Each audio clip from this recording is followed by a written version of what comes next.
Welcome back to another episode of the Lead Skill Show. My name is Oscar and I'll be your host.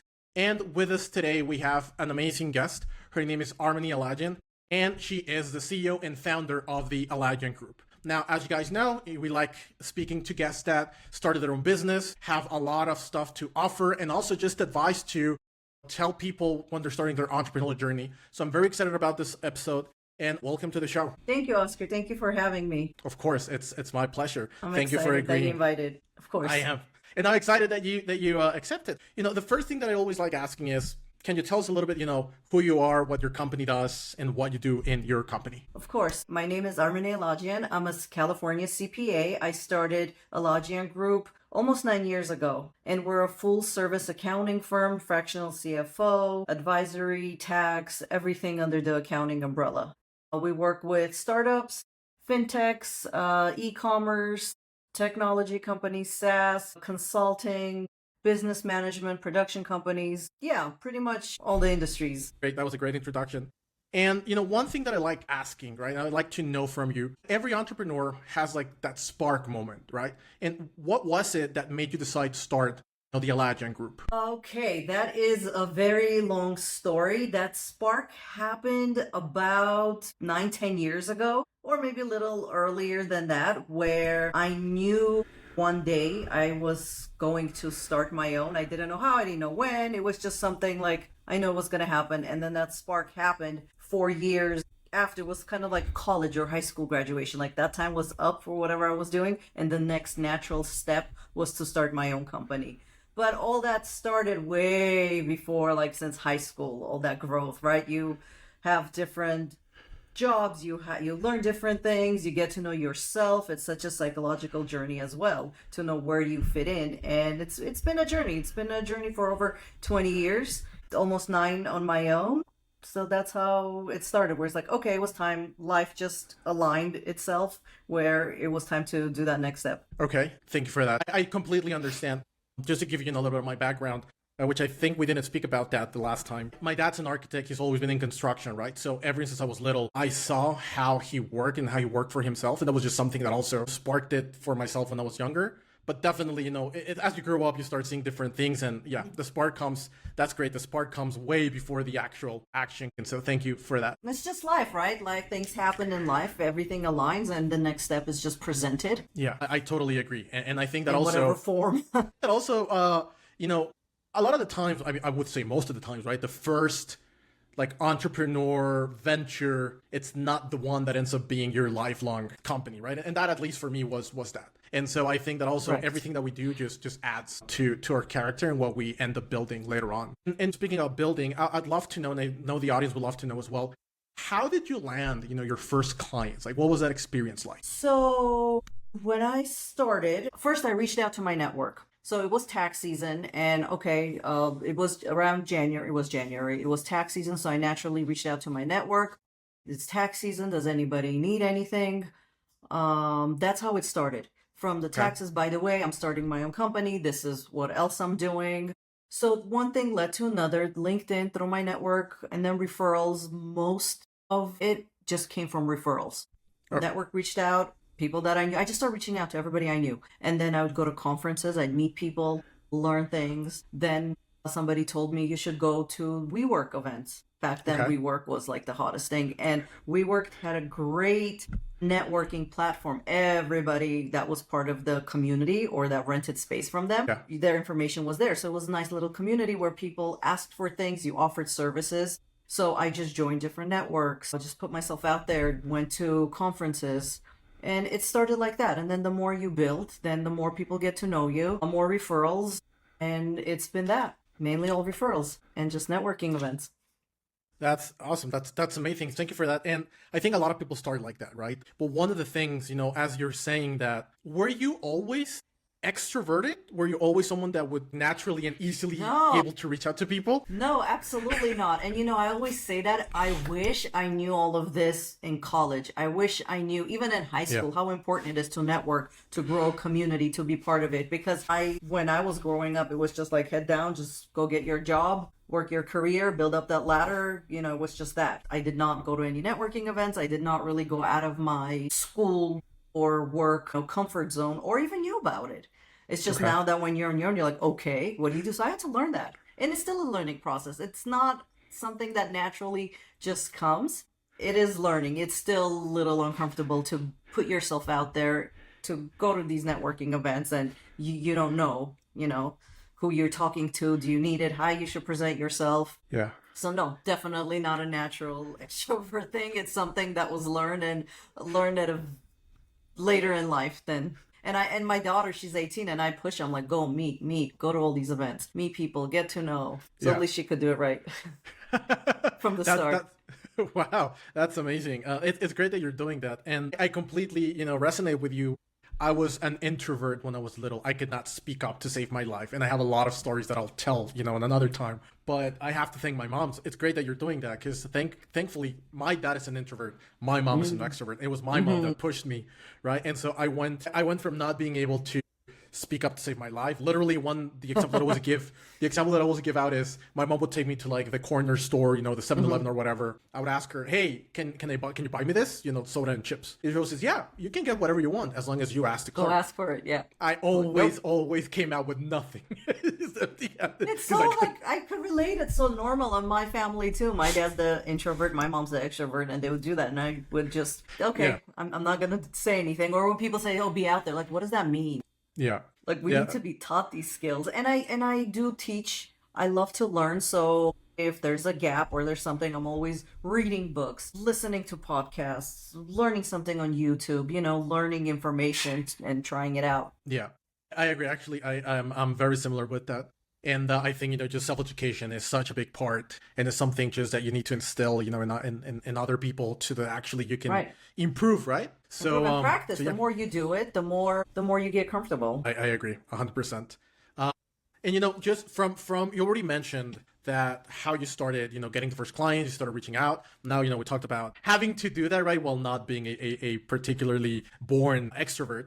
But I'd also like to know, building a firm from scratch, right? It's no small feat. Like, other than that, what we've already talked about, what were other, early challenges that you had, and how did you work through them? There are a lot of challenges. There are challenges every day at every different level that you meet. You don't know what you don't know. Like, life is so different today than it was 9 years ago. From the basic, like starting your website, where do you go? What does it look like? Your brand, all the marketing, all of that was very foreign to me.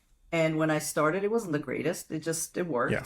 And throughout years, like I recently, a few months ago, just launched a brand new website. So it was something that I had from 9 years ago that kept just adding, and breaking because everybody's telling you different things. So I want to say marketing is one big thing that it's needed.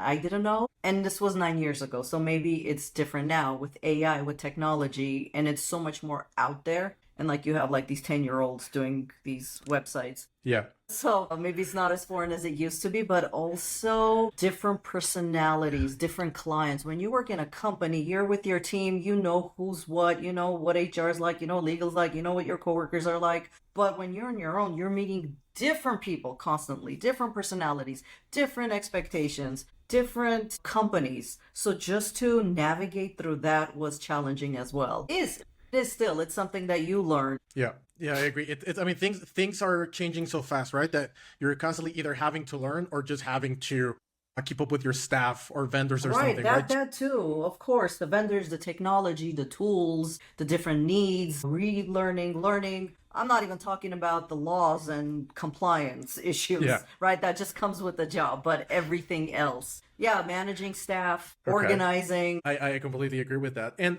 you mentioned right now marketing, and I know that you also kind of mentioned that on our last call, that marketing is like a new focus for your firm this year. What made you decide that now, is like the right time to invest in building a bigger or stronger brand presence?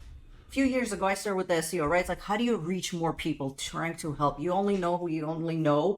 Yeah. You could only rely so much on your network. It's sort of like everything's coming from the outside and you're just here. So more to control, more to grow.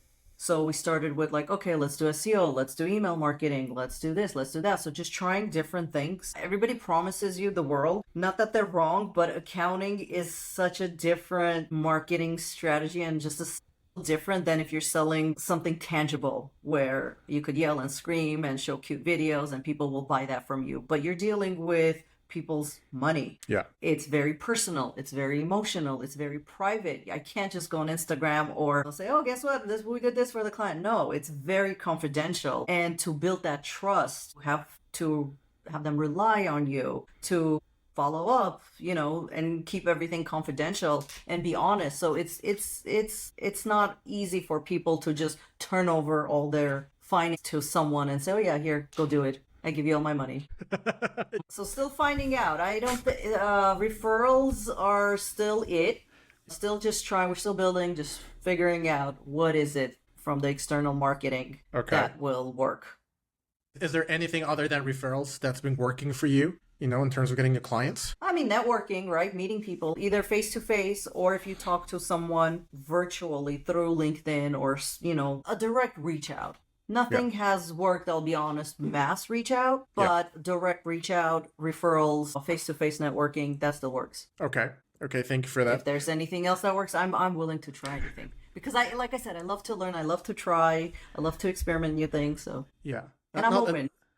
That's great. I think that's actually a great personality trait, right? Just having, I do believe, right, there's no way that you can be an entrepreneur without being a risk taker. They just need to be measured. You have to risks. try different things. Oh, one more thing I didn't mention. With the SEO, people do reach out. Okay. In my office neighborhood as well. So local SEO, that seems to, so when somebody calls or they email me, I'm like, where did you find me? I'm like, oh, you're in the neighborhood. That's why. Okay. But you work with companies nationally, right? Not just locally. I do. I work, but because my headquarters is in Los Angeles and Google, and I'm still learning Google and the algorithms, everything changes. So you have to redo everything. So because we're legally, all the headquarters, all the documents, everything is like under that address. Yeah. So Google seems to like people in the neighborhood. Okay. But I do work internationally with other companies that have U.S. presence. Okay, internationally as well. Okay, awesome. Oh yeah. We have a lot. That's great. What's the biggest other country that you work with? Spain, England, Peru. Okay. Wow. Finland. Nice. Okay, that's awesome. How did they find you? Or how do you find them? Them being in England, Finland, Peru. Again, Spain. Referrals, right? You know somebody that knows somebody. You work with them. We need to build a U.S. company. We're bringing our U.S. operations here. Go to this person. She will help you. Yeah. And that's okay. Thank you. Or meeting somebody that has somebody. So in conversation, you come up. And then the introductions are made. And if it's a click, it's a relationship, right? And everything is based on a relationship, value, long-term relationship. So it's just like a friendship or anything. If it clicks, you work together. Okay. Awesome. Thank you for that.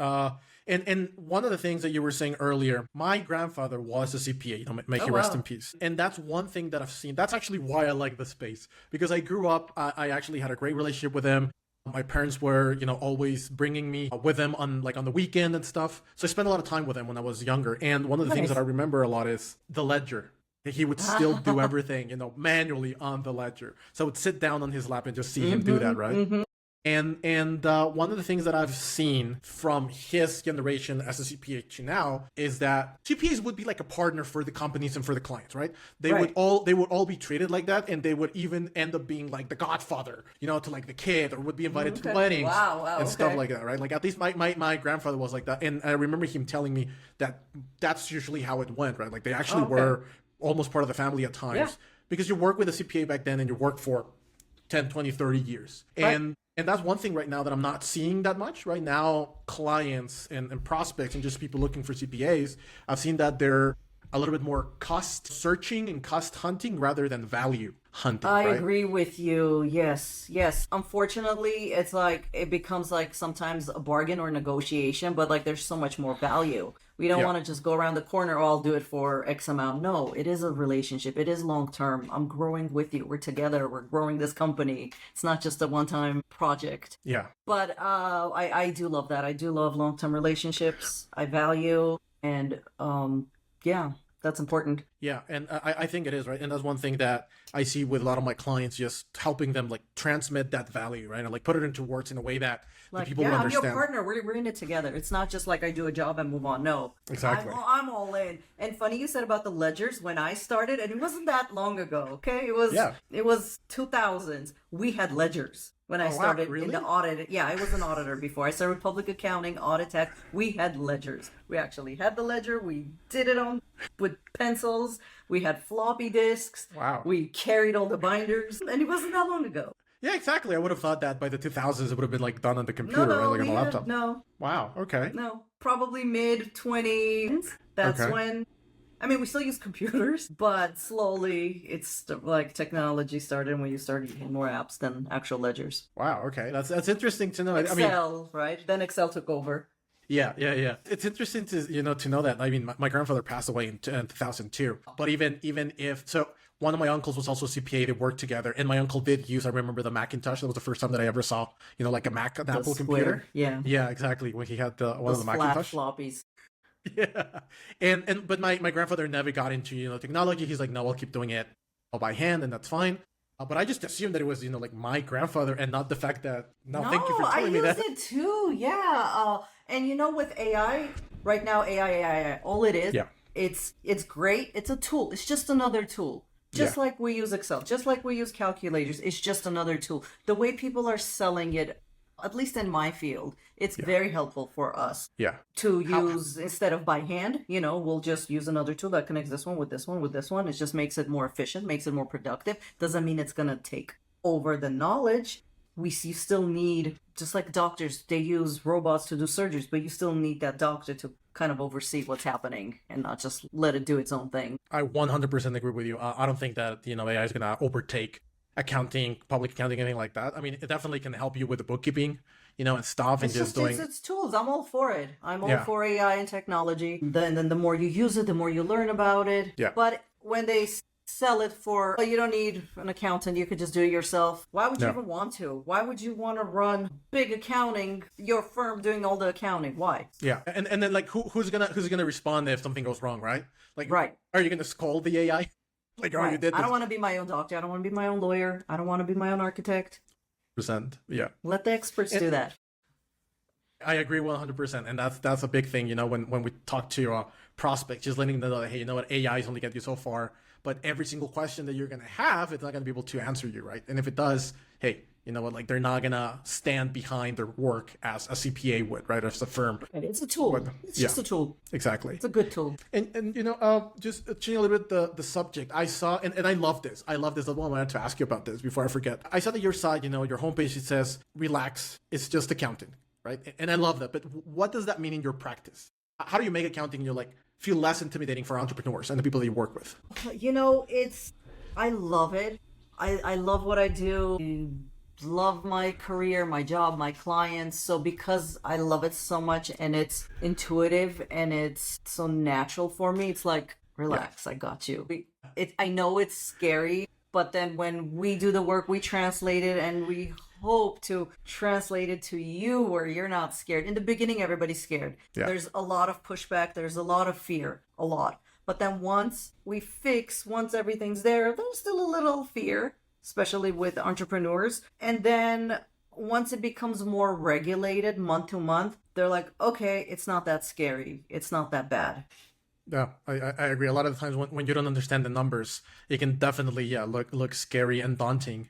But when you have a It's partner, just numbers, right? We'll fix it. Or like anybody that gets a call from the IRS or gets a letter. I mean, we get so many spam calls. I get so many spam calls. And I know how to vet them. But people get so scared or they'll get a letter. Oh my God, this happens. Like, okay, it's okay. Just because they're the IRS doesn't mean they're right. Yeah. Let's take it step by step. Let's go through the process and fix this. okay, no, 100%. I think Hope that's to the best way. provide that comfort. I think that's one of the biggest things that you can do it's because, like you said in the beginning, right? It's private, it's personal, it's their money. I think the best thing you can do is just provide them with peace of mind.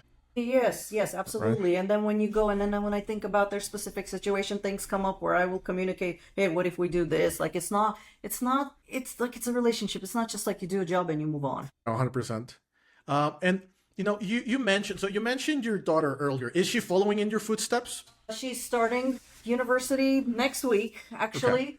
Oh, congrats. She wants to do finance. Yes. So she doesn't want to do accounting. She does Okay. want to stay with numbers, so she's doing Okay. finance. As of now, she's majoring in finance, and we'll see where it goes. She wants to be more of an investment banker and things like that. Oh wow, okay. Yeah. Congrats on that's good for her. No, I was asking because I see that, I mean, I'm assuming because of what I saw on your website, that you're kind of keeping family close, right? Like I saw you have Marina, right? One family. Right, one family. Well, Princess Belle. I also wanted to ask you about Princess Belle. Oh, Princess Belle. She's here somewhere. Belle, come here.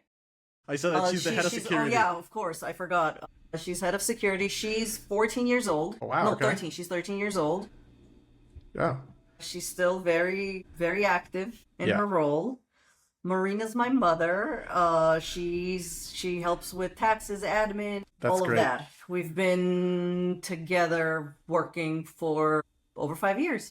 I think that's so cool, and of course, kudos to you, because I think that whenever somebody starts a business and you're able to just keep your loved ones close and just have them also help you at the same time, I think it's one of the best things that you can do. I saw how my grandfather and my uncle worked together as CPAs, and they had just a great relationship. And while I never actually thought of becoming one, I was definitely just loved. You have the influence. Yeah, but I love seeing It's that. the trust. It's also the trust and honesty. Unfortunately, you can't trust everyone, especially with numbers, with other people's information, because we have so much of everybody's information, and you can't just hire somebody and say, oh, here, help me. Yeah. So when you do have that reliable, trustworthy, competent person, you hold on to them. That's so true. That's actually so true. And you know what? I think that's a great segue into another question I wanted to ask you. So you said that it's so true, right? You can't really trust everyone with other people's information. Like at the end, it's your company and it is you who's going to respond to that. What kind of advice would you give to people that are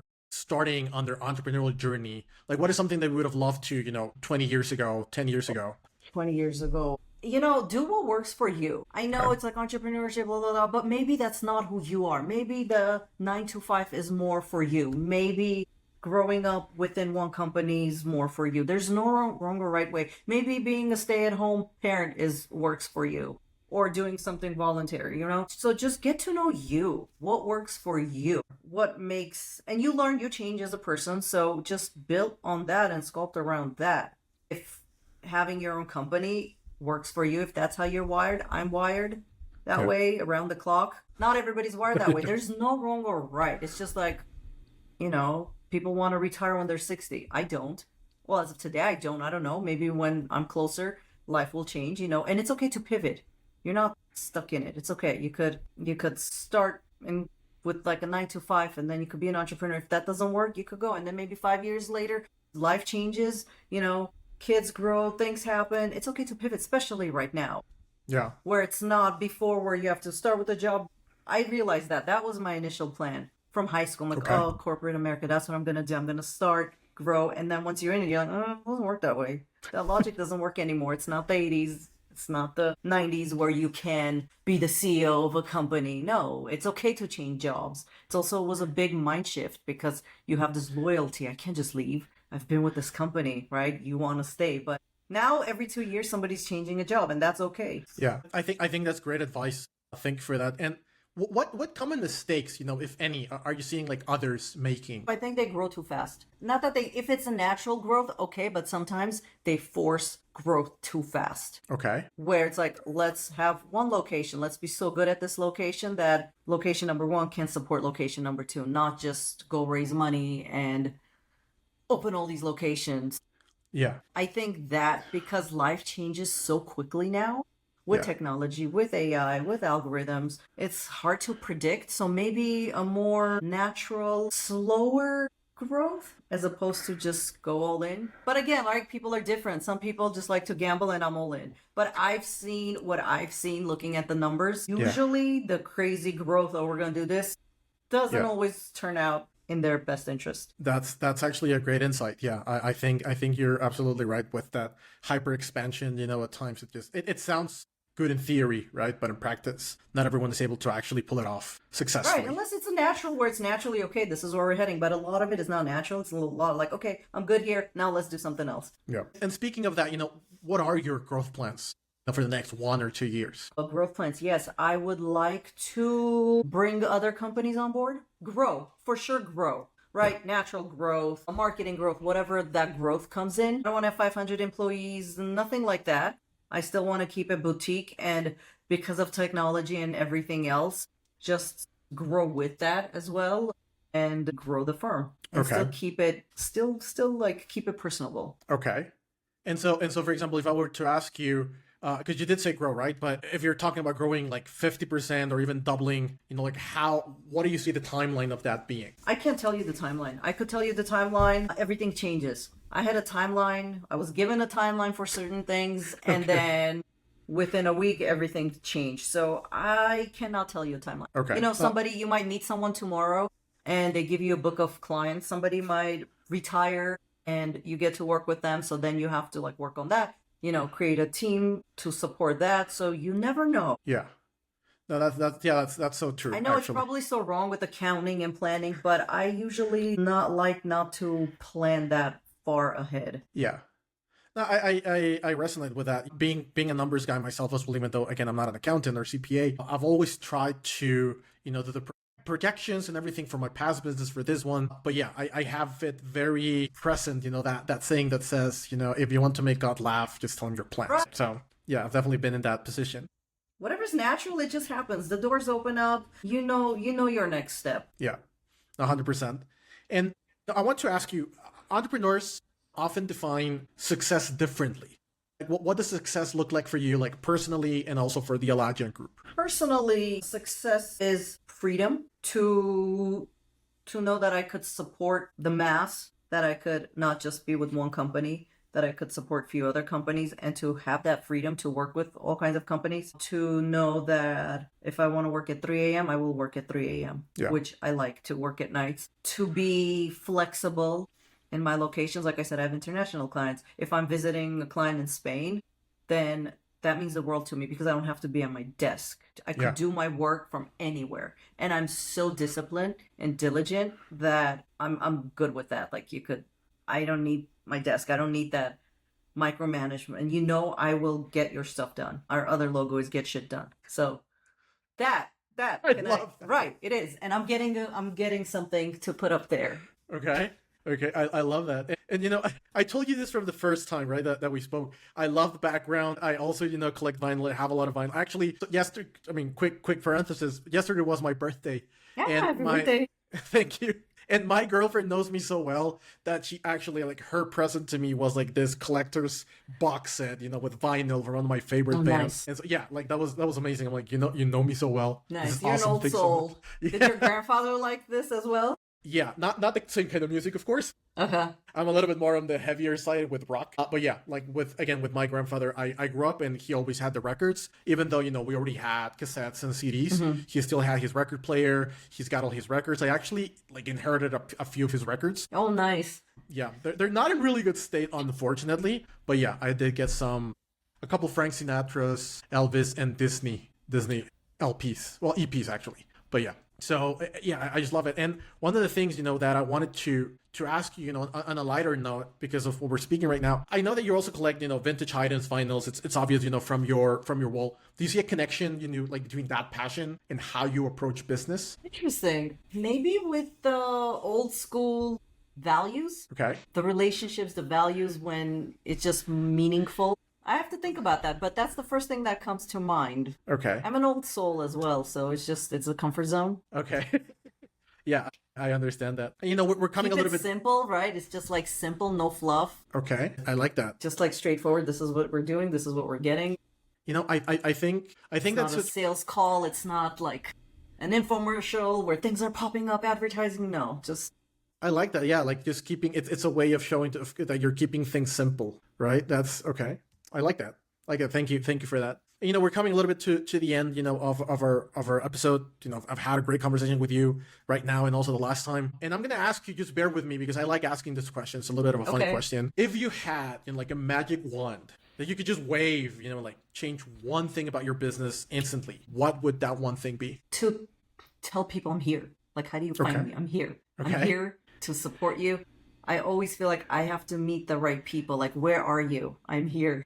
Okay. Just to know, oh, this person needs that. I'll help you. Because I really like to help. Okay. Sometimes you hear oh my God, my taxes were due. and our accountant went to the hospital. I have nowhere to go. I don't know what to do. It's like, where are you people? Just to kind of know where the need is to match the support. Yeah. Okay. If there was, what I would always love, and I always say that actors, they have agents, right? They have agents, they have managers. There's always a middle person to connect them with the job. Okay. Right? So a place where you could go, I need this. And not advertising when everybody's just like yelling and selling, like a true place where this is the need, here's the match. To have some sort of an agency relationship. I feel in our world, that's missing in the service world. Okay. So you have to reach out, right? You go to reach out to LinkedIn, reach out to your network. Hey, I need an accountant, I need a lawyer. Like, where's that agency relationship where we have recruiters for jobs, but we don't have one for... That's actually not a bad idea. Mm-hmm. I like that, just having that person in the middle. I actually thought you were gonna go a little bit in a similar, but I thought you were gonna go and talk a little bit more about the publicist, right? But that's exactly what you were saying, right? It's not about, hey, this, that. It's more about like the agent, which is a little bit more targeted. We need an agent. Publicists will publicize you, but we need Ari Gold. I love that reference. Yes. Entourage is one of my favorite shows ever. He's my favorite. Right. So we need him. This consulting professional world needs that. Yeah. Okay. Amazing. Love that reference. Okay. Awesome. Thank you for that. Armine, thank you so much for agreeing to be a guest. Thank you for having me. This was so much fun. This has been an incredible episode, and before we wrap up, where can our listeners learn more about you, your work, your company? Now's the time to just, hey, this is where we're at. You can find us online, alajiangroup.com. You could contact us. There's a contact place, or email us, info@alajiangroup. We're on all the social media platforms, web, email. Yeah. Okay. Awesome. I will have those links. I will add them, on YouTube and, on LinkedIn, depending on where you're seeing this. Okay. Thanks so much, Armine. Thank you. It's been a great conversation. I love having you as a guest. And to everyone listening to this episode, if you liked it, you got something from this, please like, comment, and subscribe. It helps us, just spread this kinds of advice and just great kind content to others. And we'll see you on the next episode. This has been the Lead to Skill Show, and I'm your host, Oscar. To the next one.